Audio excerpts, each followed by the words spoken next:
د یو سړي شپږ لوریانې وي او ښځې له یوې که اوومه لور دې وشوه یا به دې وجنم او یا به طلاق درکوم. ښځې هم ډېره زیاته پریشانه شوې ده چې الله دا خو د ما په وس کې نه دي او د ما دا خاوند خو به ما یا مړه کړي او یا به طلاق راکړي جي.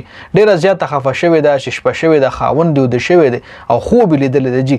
په خوب کې فرشتو دی روان کړی جهنم ته غورځولو جي. داسې مخکې کړی دی او دروازه مخې له راغلې ده. دروازه کې د ده یوه لور ولاړه وه. فرشتو ته وي چې مهرباني وکړئ زما بابا جهنم ته مه غورځوئ. فرشتو را روان کړی په بله دروازې بوتلو.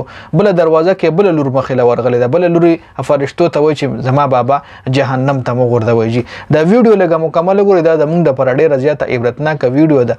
اکثر چې د نن سبا که تاسو وګورئ د چا په کور کې چې جینۍ پیدا شي نو ډېر زیات پې خفه وي او چې هلک پیدا شي نو ډزې ډوزې هم ډېرې وي او مټیایانې او رسګولې هم ډېرې وي شي او مبارکیانې او پوره یو درز غوبل ورکره شروع وي جي. او چې کله جینۍ پیدا شي نو بیا هر چا تندی راچولي د چا پیډي د چا پیډني. نو دې ځای کې دا ویډیو هغه خلکو دپاره سپیشل ده جي. دا ویډیو هغه خلکو له ضرور ورسوئ. ویډیو مخکې ضرور شریک کړئ ځکه زموږ دپاره پکې یو ډېر غټ پیغام دی جي.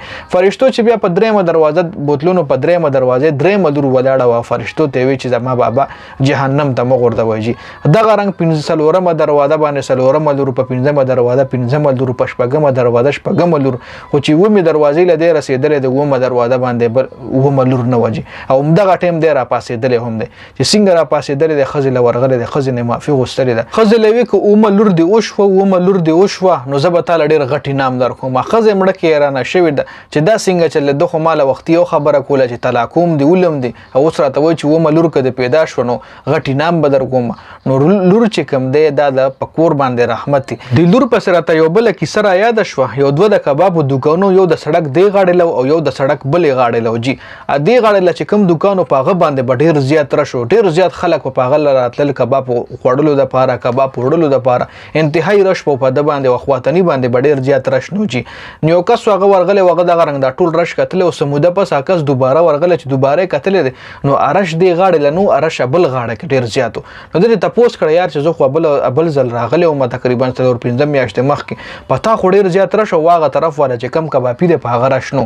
یا خو زه غلط شوی یم غلط سایډ له راغلی یم او یا په تا باندې دا رش ولې هغه طرف له شف شو. نو کبابي ورله ویلي دی اصل کې زما یو لور وه او هغه مې اوس په هغه کور کې واده کړې ده.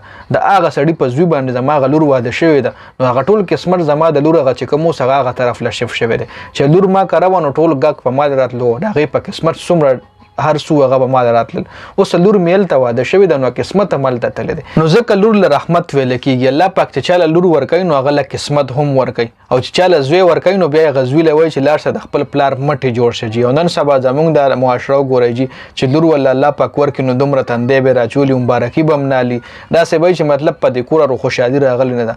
او چې زوی یو شي نو څنګه چې د ویډیو سټارټ کې تاسو له ما ووایي چې بیا ډزې هم ډېرې وي، مټیایانې هم ډېرې وي، مبارکیانې هم ډېرې وي، رسګولې هم ډېرې وي، څو ورځې په هغه کور کې درز غوبل شروع وي چې زوی کله شي وي جي. خو اصل کې لور چې کوم دی د خدای پاک ډېر غټ رحمت دی او په دې باندې هم خوشحالي کول پکار دي جي. نو دا یو شارټ غونتې ویډیو وه، یو ډېره سبق آموز ویډیو وه. د ویډیو کتلو زیاته مننه. ویډیو مخکې ملګرو سره ضرور شریکه کړئ. والسلام.